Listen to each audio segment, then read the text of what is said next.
Thomas yawned as he felt the warmth spread through his boiler. He heard the quiet conversation of Percy talking with his driver, something to do with the post. Are you sure there isn't anything for me? Percy asked. Afraid not. Just some letters from family living on the mainland and other junk mail. His driver said.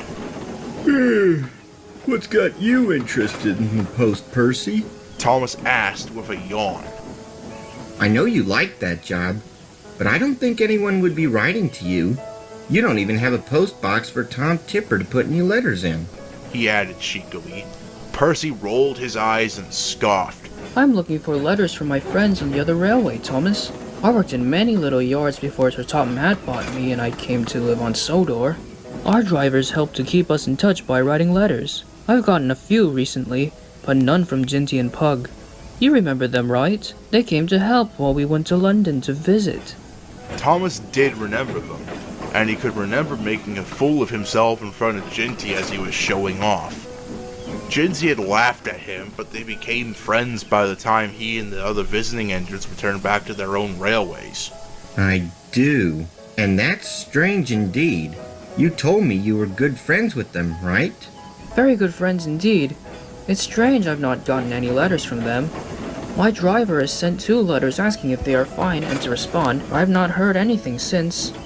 I'm worried they might be withdrawn. Pah! Thomas scoffed. As if that could ever happen. Shunters like Ginty and Pug are indispensable. Even if the other railway is pushing for more of those diesels like that one that came to the mainline sheds, we'll always have a place here. I don't know, Thomas, Percy said, unsure. Thomas huffed out of the sheds and went to pick up his coaches. I'm sure they're fine. If I can, I'll go over and see what's keeping letters from them, he hissed to himself, although he wasn't sure just how he would get the travel to the mainland. His chance came sooner than expected. Thomas was just puffing into Ellsbridge with his afternoon train when the yard foreman walked up.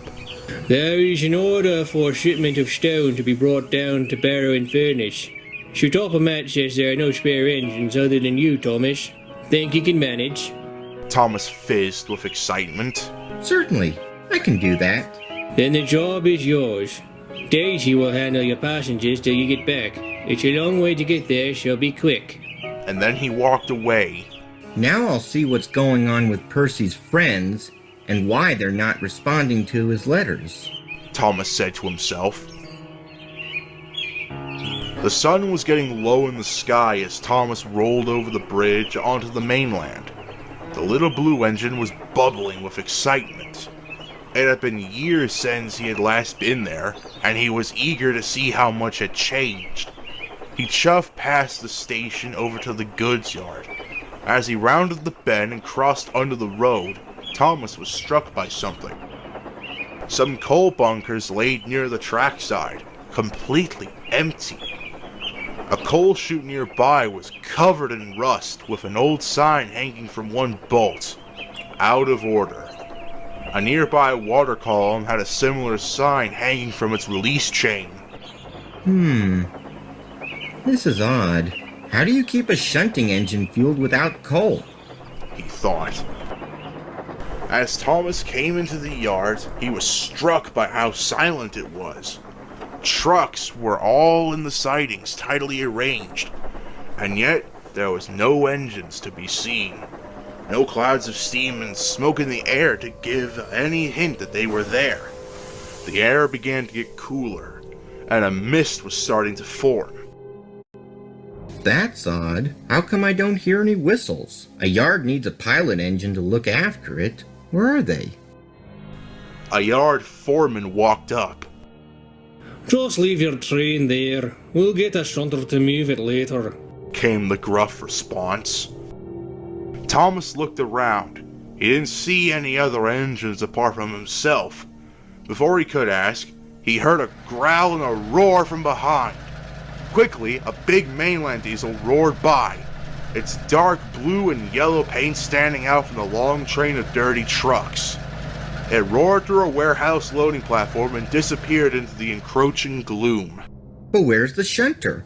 I haven't seen or heard one since I arrived. Who's over there?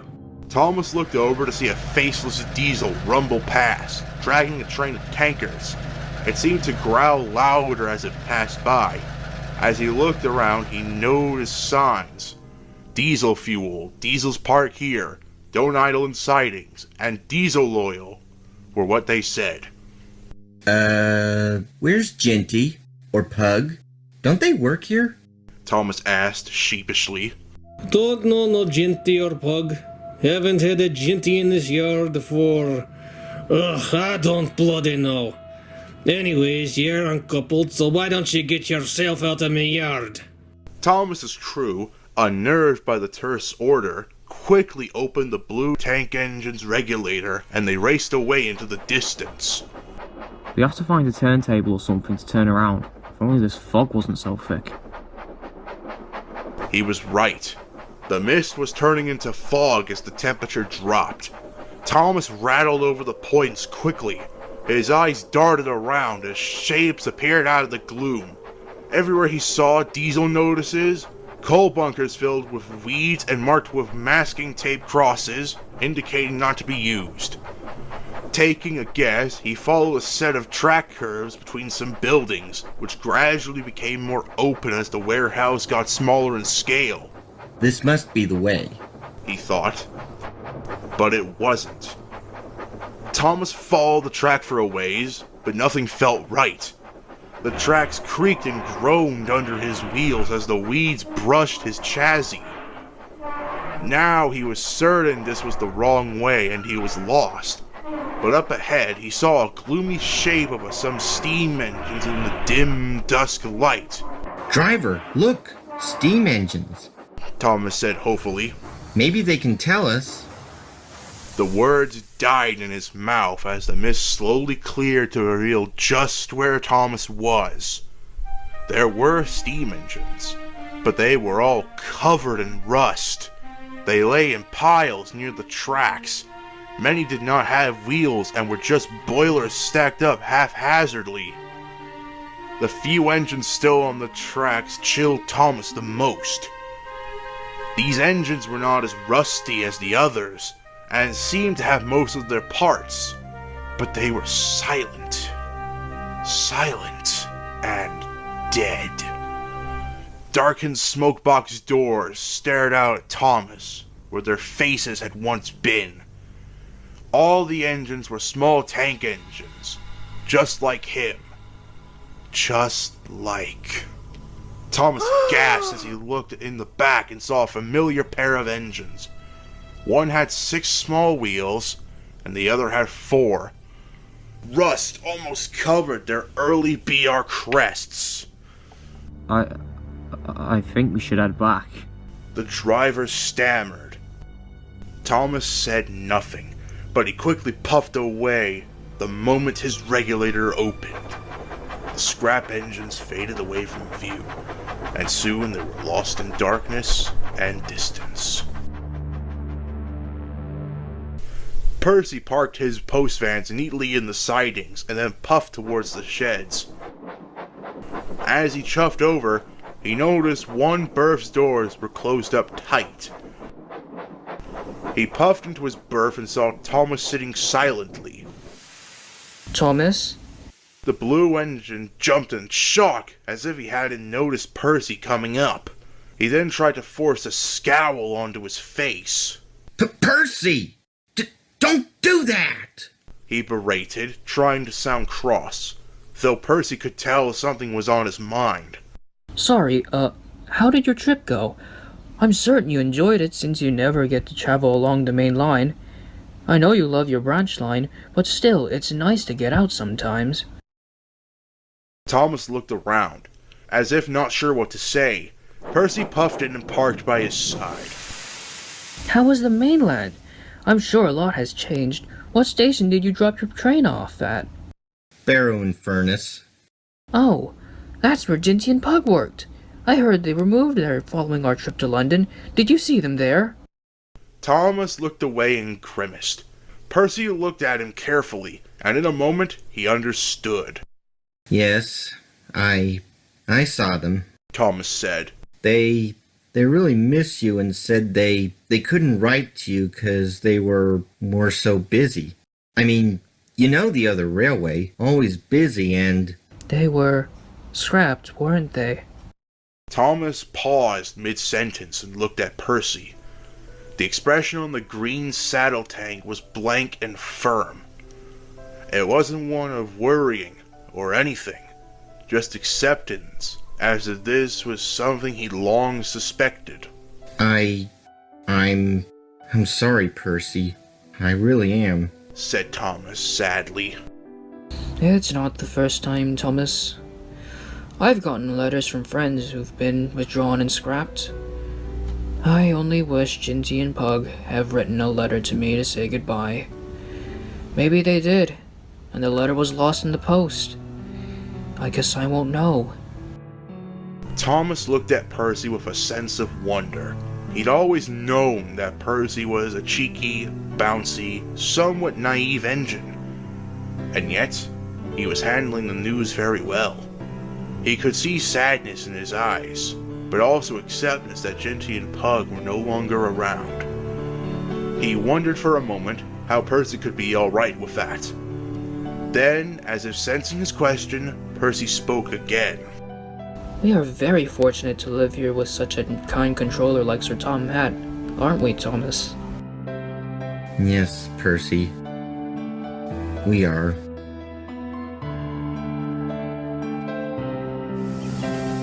It took a while for the engines to move on. Percy recovered in remarkable time. Soon he was cracking jokes with the trucks and being cheeky as always. Thomas took some time. Sometimes, when he was in the shunting yards, he'd stare out along the main line, retracing his way back to those cold sightings in his mind. Eventually, work shoved those thoughts out of his mind, and a smile soon crossed his face once more. But it would be a long time before Thomas would ever dare journey beyond Sodor.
I didn't see you there.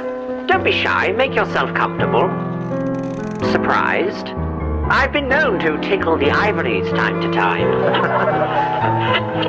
There's few things more entertaining than a good song, don't you think? I'm rather fond of this one.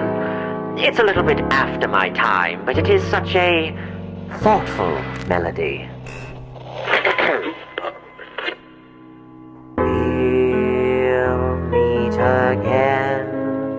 Don't know where, don't know when, but I know we'll meet again some sunny day.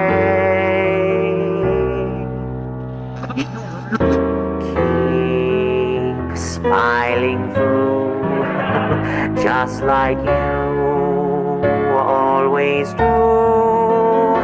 Till the blue skies drive the dark clouds far away.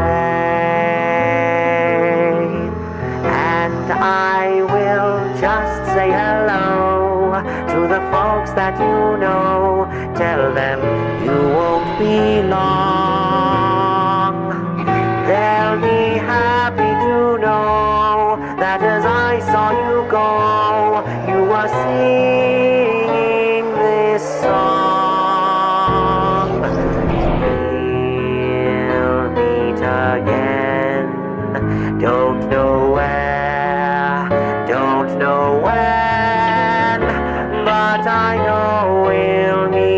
again some sunny day.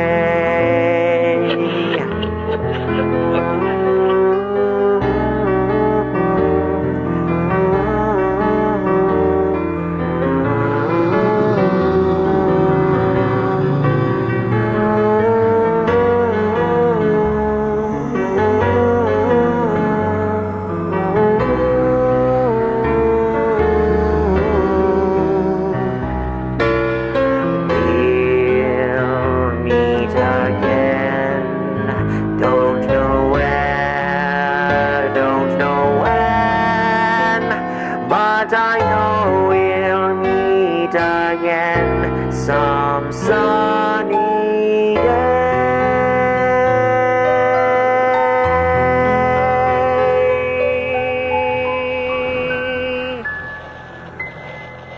Until we meet again, my friend.